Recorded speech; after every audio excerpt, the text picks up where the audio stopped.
Alô, amigos do podcast de Arquitetura, Engenharia e Construção. Hoje estamos com o artista plástico Wender Carlos e o Guilherme Chaves, curador de artes. O que é curador? É aquela pessoa que cura a dor das pessoas, Guilherme? Não é o centro espírita aqui não, gente. Olha, Fábio, eu até gostaria, assim, não foi a minha especialidade, né, fazer medicina, então realmente o nome aí parece um pouquinho, né? Até brinquei aqui antes falando em relação a Aline Figueiredo, eu já vi ela comentando algumas vezes, falando que ela não é não curadora de ninguém, né, ela não é curadora, ela é uma animadora cultural, mas assim, eu sou curador por formação, né? Foi uma especialização, né, que eu fiz em curadoria, museologia e gestão de exposições, para que eu entendesse um pouco mais desse processo, do que é uma exposição, do que é trabalhar de uma forma profissional com arte, né? Eu já trabalho com consultoria empresarial há muitos anos, E né? é só pra... Esse curso é aqui em Mato Grosso que você fez ou foi fora do estado? Onde que Não, foi? é um curso nacional, né? Nacional, né? Com alguns especialistas aí com muitos anos, com experiência em grandes feiras nacionais e internacionais. Então, eu busquei né, fazer uma especialização que realmente trouxesse um conhecimento de história da arte, um conhecimento não só em montar uma exposição, mas em entender toda a história da arte, todo esse conceito, todo o processo, né, desde ali da Renascença, todo esse processo aí de desenvolvimento da arte, né, do Brasil e do mundo, para daí entender realmente, né, que é talvez o produto final, vamos dizer assim, né, que é as exposições, né, a seleção dos artistas, né, trazer o que realmente o público gosta e quer ver, né, e não só isso também, né, apresentar nossos artistas para o Brasil e para o mundo, né. Mato Grosso é um celeiro, né, que mais A uma Aline já falava que arte aqui é mato, a né? arte aqui é mato, isso até hoje, né? O Gervânio usa muito, né, nas obras dele, e tem muitos artistas que desenvolvem trabalhos usando essa temática, porque realmente, se a gente for analisar aí na história da arte mato-grossense, a gente tem muitos artistas e artistas de relevância nacional e internacional, como Adir, como Irigaray, como Ender e vários outros aí que fizeram parte e fazem parte ainda da história da arte, né? Infelizmente agora na pandemia a gente perdeu muitos desses artistas, né? O Clóvis Irigaray foi um deles, infelizmente. E o Clóvis É, Irigaray era o artista que mais buscava em seus trabalhos representar a cultura indígena, né? É o representante maior da cultura indígena nas artes do estado de Mato Grosso, né? Exatamente, até numa conversa que a gente teve um dia, inclusive ele falou com a Nádia Lamel, né, que faz parte do ateliê de projetos, que também é arquiteta. Ele comentou que na época quem direcionou ele, né, e falou, cara, pinta índio, né, foi o próprio Humberto Espíndola, né, que a gente estava conversando antes aqui do podcast, e ele criou essa ideia e começou a retratar, né, trazer isso de uma forma realista e às vezes até além do realismo, né, com esse link ali trazendo o índio no mercado, o índio tomando Coca-Cola, o índio uma TV Um para índio mais ver. pop, né? E não só isso, Já envolvido com a cultura a influência da da sociedade em isso. cima deles, né? E também a importância que a gente tem que falar muito é como eles podem ter acesso, porque a gente tem muito hoje essa coisa do indígena que fala, o índio tem que ficar lá na tribo, o índio não pode ter internet, o índio isso. E na verdade eles podem, sabe por quê? Porque nós usamos tudo deles, né? A cultura, a medicina, a gente usa muita coisa, então eles têm essa possibilidade, podem, né? E aí o Clóvis, ele retratava isso, né? E aí depois de um tempo, com essa vivência que a gente teve, a Nádia, com a sua primeira exposição no MAP lá no UFMT, ele teve ele né, de forma muito feliz como padrinho da exposição, e ela começou, ela vem trazendo alguns traços também, e não é imitar, né? Porque o artista de verdade ele não imita o outro, né? Ele traz as referências para poder Traz a personalidade no trabalho dele, né? exatamente, mas ao mesmo tempo você com respeito, né, trazendo esses símbolos e signos que vêm, e às vezes nem é só dele, vem de outros artistas, e isso vai sendo repassado, porque isso tem que continuar e tem que ser lembrado, né, muitos símbolos, igual o caju, igual o guaraná, igual a onça pintada, igual a gente vê aqui na obra do Ender. Então são símbolos e signos de muita força do nosso estado, e a arte, ela fala muito disso, né, de geografia, do lugar, né? Ela conta a história, né, da região. A gente vê ali, ó, outra obra do Ender que tem ali as canoas, né? Então fala sobre o ribeirinho, sobre os pescadores. O Ender é um cara que tem essa vivência, tem esse histórico aqui no estado, então passa muito esse conhecimento. E a curadoria é isso. A curadoria é a gente pegar todo esse conhecimento, trazer esse contexto para dentro de um museu, de uma galeria, trazer os artistas e ajudar eles a apresentar isso para o público de uma forma que as pessoas possam ali ter uma experiência, né? Não só ver uma pintura em si, mas a pintura ela traz uma experiência, né? Então a gente trabalha hoje com as exposições, com essa parte da curadoria, muito mais do que só apresentar obras e apresentar os artistas, é trazer essa experiência do contato com os artistas, a experiência de estar ali dentro e ver símbolos e signos que são às vezes milenares, né? Símbolos e signos, você trouxe uma obra aqui no fundo, Sim. Da Nadja Lamel, né? Da Nadja Lamel, sim. Ela é artista plástica e arquiteta. Tem essa ligação de algumas pessoas com as artes plásticas e a arquitetura. Na verdade, assim, a arte, ela tem tudo a ver com quase tudo da nossa vivência, né? A arte, ela retrata a vida. E a arquitetura, ela tá totalmente ligada com a arte e com a moda, né? Você pode ver que a moda lança, às vezes, algumas coleções que vêm de artistas, e isso depois se transforma em um piso, em uma cortina, em um novo símbolo ali que coloca numa porcelana. Então, isso está tudo interligado, né? Vindo das feiras de Milão, as modas vêm de lá e vem trazendo para o Brasil e vai para Cuiabá e por aí vai, né? Exatamente. Você vê antigamente mesmo as cadeiras, mesas, eram tudo feitas por artistas, artesãos, né? Não era uma coisa industrializada igual a gente tem uma máquina hoje cortando, tirando, montando. Não, era um artista que parava às vezes anos entalhando e fazia aquelas cadeiras de reinado, e alguém vinha e fazia aquele tecido todo bordado à mão. Então os artistas, a arte, ela sempre teve a vez, sempre esteve andando junto com a arquitetura. E a Nádia, na verdade, ela só fez esse link, né? Vamos dizer assim, a cereja do bolo dos projetos dela. Tem muita gente que às vezes, como a arte sobressaiu, né? Porque hoje o metro quadrado dela tá bem, vamos dizer assim, razoável, perto do custo de um projeto de arquitetura. Então, a gente tem muito mais trabalhos, às vezes, aparecendo de arte do que arquitetura. Por quê? Porque a gente, falar bem a verdade, a gente gosta mais da arte, sabe? Porque você vai entregar um projeto de arquitetura, geralmente o pessoal xinga, né? Eu não gostei de um detalhe, do outro. Não que não seja bom, mas geralmente a pessoa quer mudar. Você que é arquiteto, você tem essa experiência. Porque o artista, ele vai fazer a obra de arte livre, né? Ele vai fazer a obra de arte.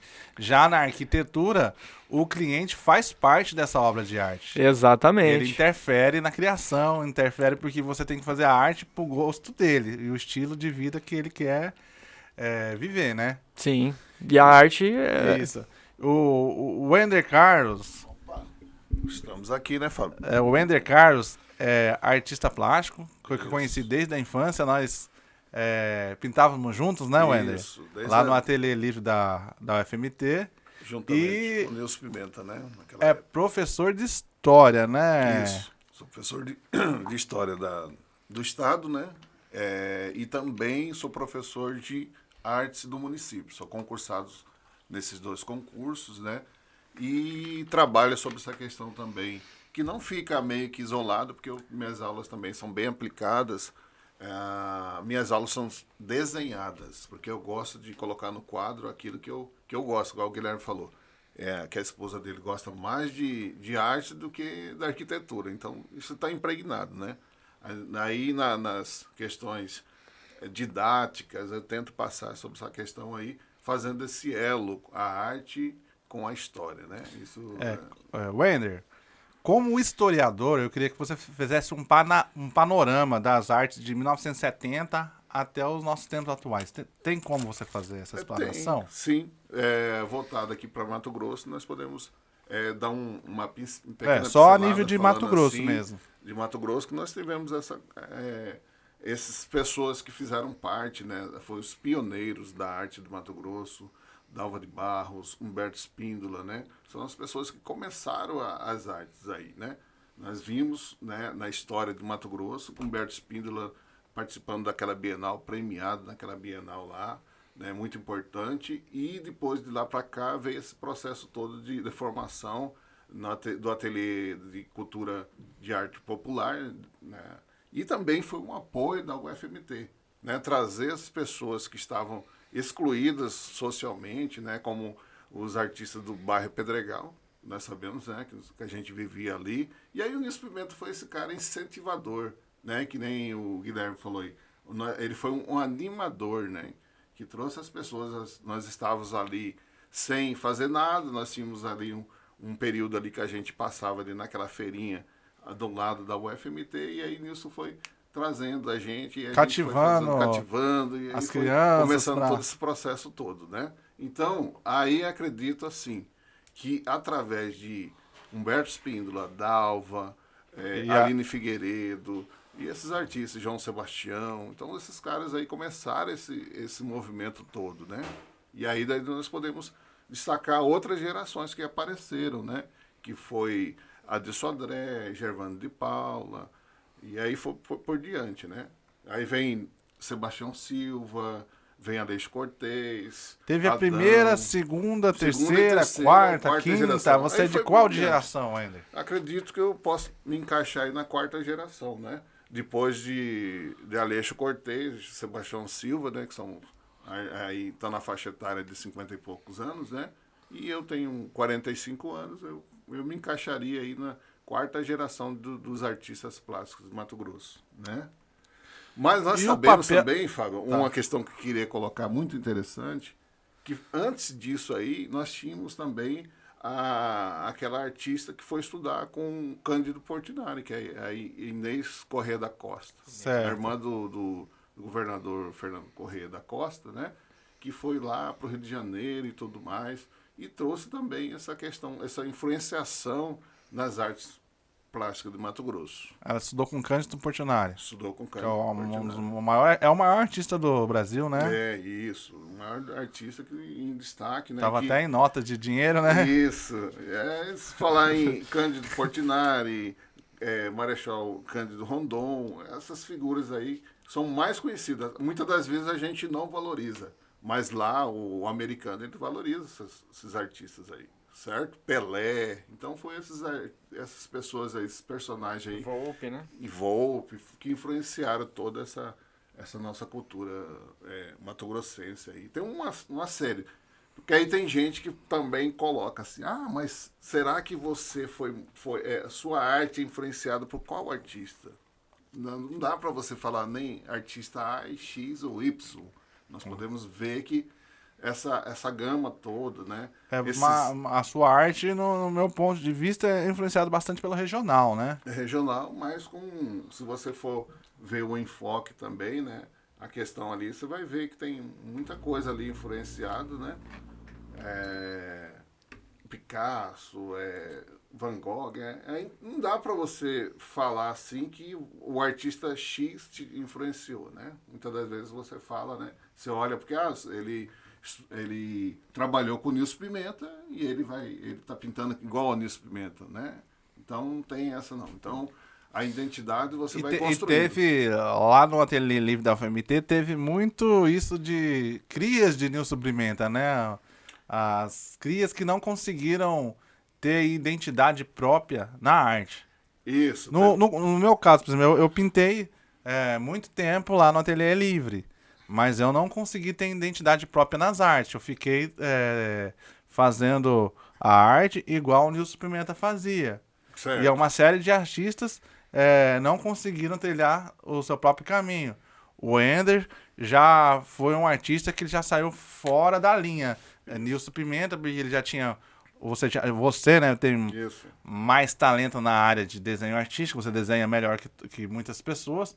e você começou a sair fora do NAIF, né? Você Isso. começou a fazer uns trabalhos mais diferenciados. Isso, mas também vamos lembrar que as artes também, sem ter esse movimento do NAIF, né? O NAIF ele vai ser reestudado, vai ser visto pelo artista contemporâneo, né? Aquela coisa simplórica, aquela coisa que você pensa que é simples, mas que dá uma conotação assim pelo artista contemporâneo, né? Que vai influenciar. Uma coisa influencia a outra coisa, né? O que eu gosto da arte NAIF é que ela é uma arte mais pura, né? Isso. O pessoal explora bastante as cores e é uma arte autêntica. Não tem. Não tem nada assim que é copiado de escolas, de academias, de doutrinação. A doutrinação é ele mesmo que aprendeu a pintar e ele cria a própria identidade visual dele, né? Essa é a parte importante. Tem uma originalidade. Na arquitetura, por exemplo, tinha o neoclássico, né? Que era o estilo cheio de regras, cheio de doutrinas. Uhum. Aí na arquitetura começou a surgir a arte moderna, né? O estilo moderno, né? Uhum. A minimalista, contemporâneo. O moderno nada mais é do que um arquiteto que não teve doutrinamento de escolas clássicas, de escolas europeias, e ele vai fazendo o que dá na cabeça, vai puxando volume, vai fazendo o que sair, saiu. Isso é o moderno. A arte NAIF, ela se assemelha muito a isso aí, né? Isso. E o NAIF, ele quer também extravasar, né? O artista, ele quer expor aquele sentimento que está no coração, na alma, e aí ele vê uma tela assim, e naquele momento ele quer jogar tudo aquilo ali, fazer um regaço, vamos dizer assim, né?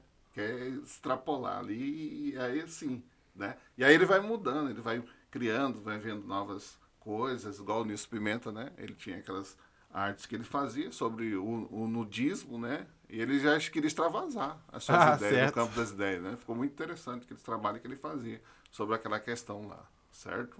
Então é assim, Fábio, nós estamos nessa caminhada aqui, ó, como está mostrando aqui, faço uns trabalhos na minha escola, envolvendo os alunos, e os alunos vão conhecendo, né, essa parte didática, pedagógica. Da arte, né? Da E arte, essa pintura aí na escola foi você que fez a doação lá para a escola. Eu faço a doação, pinto, não cobro, né, valor monetário nenhum, né? Porque se eu fosse cobrar, né? Então a escola não tem recurso. Então a gente faz mais por amor, né, Fábio? Vai indo, né? Igual uma obra dessa aqui já foi comprada ali, tá na Bistrô Casa 7, né? Legal. Deixar aqui a propaganda aqui lá da Laura Estela, lá em Guimarães, né? Que tá essa obra lá na Bistrô lá. Aí tem essa obra também que eu pintei lá. Legal, escola, interessante. Você pintou essa obra onde? Lá no paredão da minha escola, onde eu dou aula, na Alcebiades Calhau, né? Legal, né? Você botou o Morro de Santo Antônio, as canoas com Isso. peixe, o tema bem regional Bem mesmo, regional né, Wendel? mesmo, O Tuiuiu, que é o famoso símbolo do Pantanal, né? Aham. E você faz esse tipo de arte com os alunos também? Você manda eles Faço pintar também. o muro É, e assim, tal? Manda eles ilustrarem a escola com a arte deles?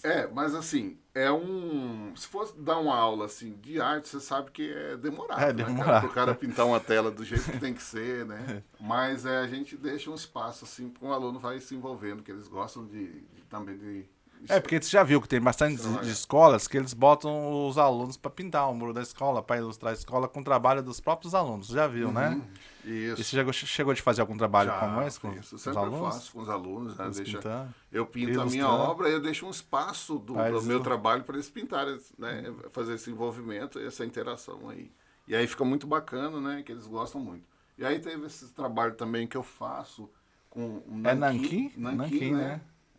Aquela canetinha que o arquiteto usa, então eu faço isso aí, certo? Achei bem moderno, né? É, isso. E aí esses trabalhos aí já foram vendidos, né? Porque meus trabalhos, assim, uns trabalhos poucos menores, eles são um trabalho que vende muito fácil, muito rápido, né? Aqui, ó, fazendo aquela retratação da Renascença. Esse aí é o da Renascença, né? Isso, aí eu coloquei o Morro de Santo Antônio, né? Para retratar, dar um caráter aí Essa parte de Renascença já é da influência de historiador sua, né? Já é uma visão aí, nessa questão aí. Aí eu fiz também sobre a questão que muito se passa em filmes de Hollywood sobre a questão do final dos tempos. Aí eu fiz essa pintura, né? Sobre o apocalipse em Cuiabá. Aí, ó, se você colocar um zoom aí, você vai ver que tem várias coisas aí, nesse aí. Apocalipse em Cuiabá, interessante. O artista viaja, né? Viaja, O artista, essa é a coisa do artista. O artista, ele pode soltar a imaginação, né? É isso que eu tô falando. Coisa que o arquiteto já não tem essa capacidade. Ele é muito preso, assim, ele tem muita raiz no chão. O arquiteto, ele já voa lá pra estratosfera, né? Isso. O artista, né? Aí o artista, ele tem aqueles artistas que ficam querendo agradar o comprador, né? Certo. E que é aquele que já faz por encomenda. Isso É por questões financeiras também, né, Wellington? financeira, né? Como os artistas fizeram da época da Capela Sistina, aqueles artistas que foram lá retratar lá, certo? E aí eles não gostavam muito, né? Porque você sabe, né, Fábio? Você tá a serviço da elite e tal. O artista, ele gosta de ficar mais à vontade. Pintar aquele quadro que ele acha que deve fazer, né? E aí tem esses trabalhos aqui, também de caráter regional. E é isso que você falou. Por exemplo, hoje você tem seu ganha-pão que é da aula, né? Isso. Então a arte você não precisa de pintar para sobreviver, porque você já tem seu salário garantido, você já é concursado. Então você tá mais livre, né, Wender, para mostrar sua arte sem preocupações financeiras, né? Sem preocupação. Então a gente vai criando, vai colocando um trabalho diferente no mercado. Só vou dar uma olhada lá se tá gravando, tá? Isso. Aí eu faço o corte. E aí tem uns trabalhos dessas parcerias que a gente faz com o Guilherme aqui, né? O Guilherme se diz, gravou lá, falou do meu trabalho, né? Achei muito interessante a importância. A abordagem dele, né? Tá gravando. Como curador, né, de artes, que é agora animador, né? Então ele colocou lá bem lá, foi muito relevante, né? Esse pequeno release lá que ele falou sobre a minha obra, né? O destaque sobre a questão dos garimpos, Mato Grosso e tal. E então, queria ver sobre a live que ele fez ontem. Isso. Eu vou falar um pouco, Guilherme, né? Vou falar um pouco, senão a gente vai falando demais, né, Fábio? A live da NASA ontem? Isso, como é que foi? Porque infelizmente eu queria ver e não deu tempo pra ver. Então, eu tive a felicidade de ser convidado aí pela equipe que está desenvolvendo o trabalho aqui em Cuiabá, que a NASA, ela está desenvolvendo Quando você fala em NASA, o que é a NASA mesmo? A NASA é o... Nome artístico. Não, a NASA, na verdade, é a NASA dos Estados Unidos, lá onde faz os foguetes, onde Isso. vai, né, É a NASA mesmo. É a NASA mesmo, não, a Nádia. A NASA e a Nádia. São coisas distintas, apesar que a Nádia também é bem, gosta muito de estudar os astros, né, as influências e tudo mais, e gosta porque os indígenas dela, muitas vezes também, o próprio Lourenço Falcão, umas vezes foi lá em casa escrever um texto pra ela, ele falou, cara, esses índios aqui é meio índio, é meio extraterrestre, é meio... Porque é exatamente isso, né? Ela faz um link, ela estuda essas influências também, porque os indígenas têm muita história falando sobre carruagens que vieram do céu, que, enfim, tem muita coisa que fala sobre essas questões extraterrestres também, né?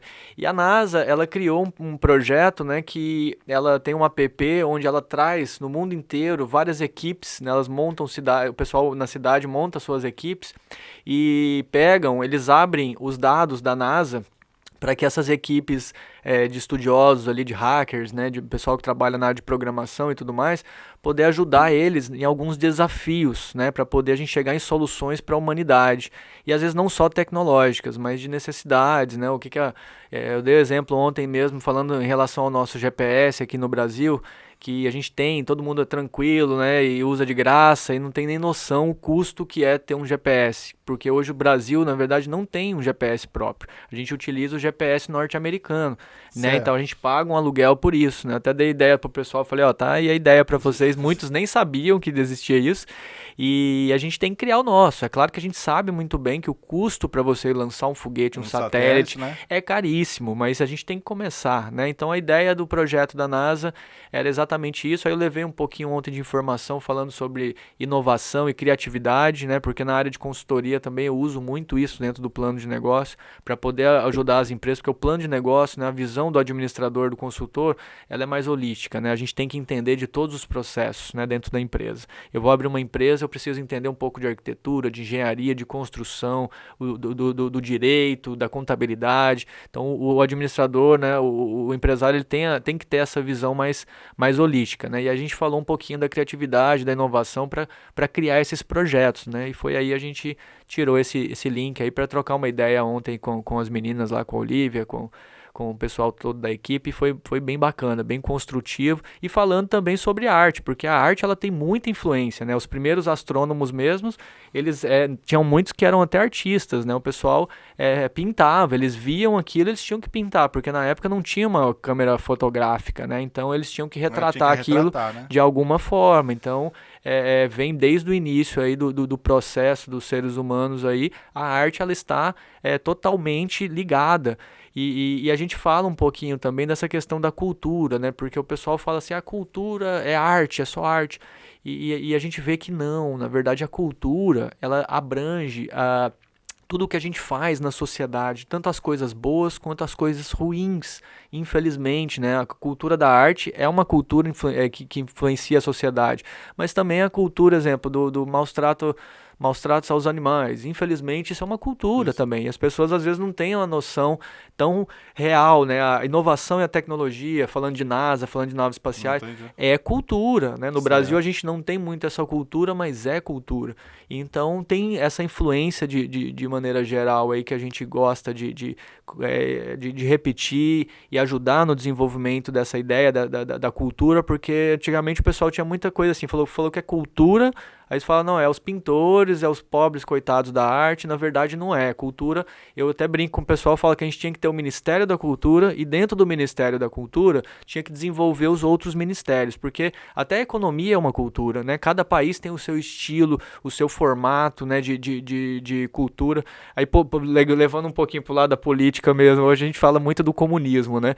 Hoje, pra você ter uma ideia, nem a China mais é comunista. Se você for pegar a fundo, eles têm um sistema capitalista próprio, porque o comunismo ele tem uma ideia muito diferente. Neste governo extinguiu o Ministério da Cultura? Como é que foi? Infelizmente, ele foi unificado, né? Eles puxaram o ministério ali e enfim, né? É uma coisa que a gente vai brigar para a gente, nos próximos governos, descentralizar isso, porque a gente entende que você unificar igual aqui, né? A Secretaria de Cultura juntou com a Secretaria de Esporte, e a gente entende que é legal. Então, se for fazer isso, na verdade, como eu falei, se a pessoa entender um pouquinho de cultura, estudar um pouquinho, aprofundar, então nós temos que pegar o Ministério da Cultura e colocar todos os ministérios dentro dele, porque tudo é cultura. Né? A cultura é um mecanismo de ação ali da sociedade. Tudo que a gente desenvolve, a gente faz, condiciona, vira cultura, né? Então a gente tem que começar a assimilar, entender isso, sabe? Porque por muitos anos a gente ficou preso nessa ideologia de cultura é os artistas, é os coitadinhos, é aquela área que só usa dinheiro do governo, e ao contrário. Se a gente vê a cultura, exemplo, com a economia criativa em alguns países, na Austrália mesmo salvou, a economia criativa salvou a cultura lá. Né? Por quê? Porque eles entenderam que o setor cultural, você vê o Ender mesmo, você pega as obras do Ender, o Ender vende o Estado, ele e vários outros artistas, a Nádia, para o mundo inteiro. As pessoas vêm do mundo inteiro para ver essas obras, compram essas obras. Deve ter obra do Ender nos Estados Unidos, na Europa, pelo mundo inteiro. A mesma coisa com a Nádia, a gente vendeu obra para a Europa, está indo obra para os Estados Unidos, ela foi para a Art Basel lá, que é uma das maiores feiras do mundo. Então, assim, nós exportamos a imagem do país, não só com o agronegócio, com a soja, com o milho, mas a arte. Se a gente for ver a fundo mesmo, você deu o exemplo aí de Portinari, a gente falou de Volpe, Niemeyer, né? Então, assim, o país é vendido com a arte. Então, a gente tem, não é que é vendido, né? Ele se vende, se promove, né? Promove com a arte. Então, a gente tem que entender que a arte é um produto muito valorizado, que a gente tem que realmente dar o devido valor para ela, né? A gente estava falando lá de arte naif, né? Se a gente for no pé da letra ali, a arte ingênua, né? Que a gente fala. E a ingenuidade é o quê? Não é de coitadismo, é da humildade, igual a gente falou aqui, não, Ender, antes, do artista externar o que ele está sentindo. Às vezes você evita muitas sessões de psicologia, de muitos remédios, só simplesmente pintando. Porque às vezes o cara tá bravo. Vazando, né? Exatamente, ele tá bravo aquele dia, e aí ele pinta uma coisa mais agressiva e tal, e depois ele já fica calmo. Livre é desse jeito. Era 20 artistas lá dentro, pintando, e a gente ficava... Na época eu tinha 14 anos, né? E aí aquelas crianças, aqueles adolescentes pra lá, com aquela energia, ficava pintando, era 10 horas por dia pintando, almoçava lá no RU, no restaurante lá, a gente almoçava ali do lado, o ateliê livre ali perto do zoológico. E a gente ficava batendo papo, pintando e batendo papo o dia inteiro. E o Nilson Pimenta, que coordenava lá, né? Rapaz, aquele cara que contava piada, era uma atrás da outra. Eu não sei, eu acho que ele tava na profissão errada. Eu acho que ele tinha que ser stand-up, de tanta piada que esse cara fazia. Ele ficava contando uma piada. A memória do Nilson Pimenta era muito boa. Então ele tinha uma facilidade, assim, de contar piada engraçada mesmo. O pessoal ria, uma facilidade de contar histórias, né? Legal. Então, naquele tempo a gente extravasava mesmo, todas as emoções, conversando e tal. E tinha muita... Eu não sei se ainda tem hoje, mas na época era muita exposição uma atrás da outra. Todas as exposições que tinham na época, eu acho que hoje não tem mais, tinha aqueles grandes coquetéis com regrado a muito salgado, cerveja, uísque, refrigerante. Era um coquetel top. Quando o artista ia expor seu trabalho, ele fazia uma verdadeira festa, né, Wender? O Wender que sabe explicar melhor isso aí. Sim, com E certeza. fora que os artistas também vendiam muito suas obras no dia da abertura, né? E os professores da UFMT e aqueles outros convidados. E era ali um ponto turístico, né? Por exemplo, tinha aquela professora Ermelinda Della Mônica, Júlia Della Mônica, tem esse pessoal que tinha esse contato aí com o pessoal do estrangeiro. E promovia mesmo. Promovia, e aí ia nessas exposições e a gente acabava vendendo muitas obras, aquarelinhas, né? No período, no final do ano, Natal, né? Rapaz, a aquarela era o carro-chefe para ganhar uma grana. Então era assim, eu lembro uma vez que eu fiz lá ali perto da igreja, Fundação Cultural, né? Isso. Ali da Matriz, como que é o nome lá? Palácio da Instrução, né? Palácio da Instrução, o Palácio da Instrução. Oswaldina, né? Aí fiz uma exposição, Oswaldina.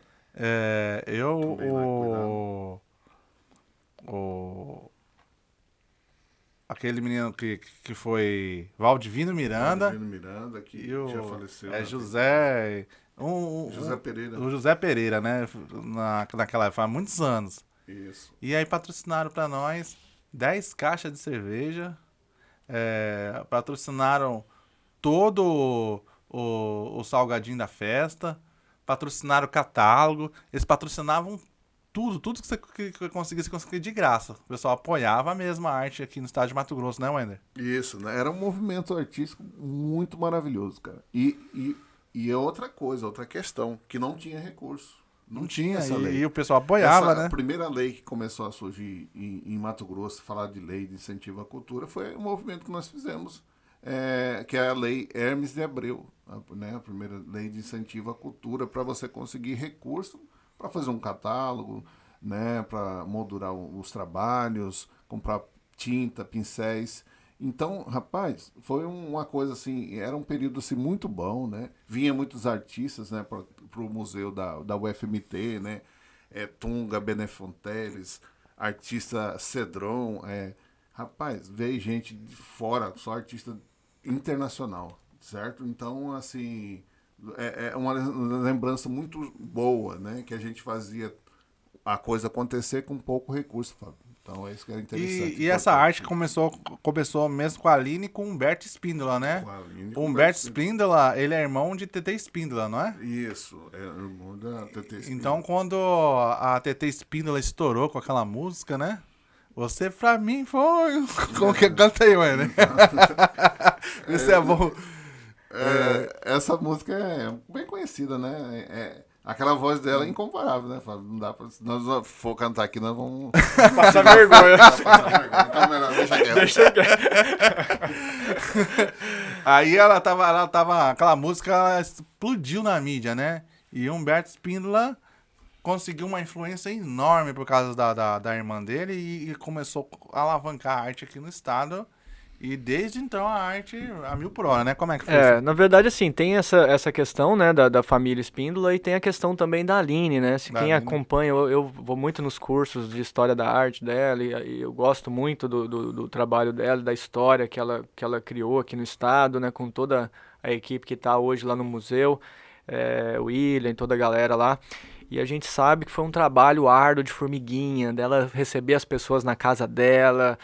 Pelo que ela conta, às vezes o pessoal não tinha dinheiro para comer, mas o pessoal vinha, doava, ajudava, dormia na casa dela, dava um jeito, ela ia atrás dos curadores, então ela fez aquele trabalho de formiguinha de ir, que eu hoje gostaria de estar fazendo e ter mais tempo, apesar que eu tive, né, me estruturei para uma outra área e depois tendenciei, apesar que desde jovem eu sou muito dessa área cultural, sempre fiz eventos culturais e tudo mais, mas acabei me envolvendo mais depois que eu casei com a Nádia e ela decidiu dar continuidade na carreira de artista também, além da arquitetura, né?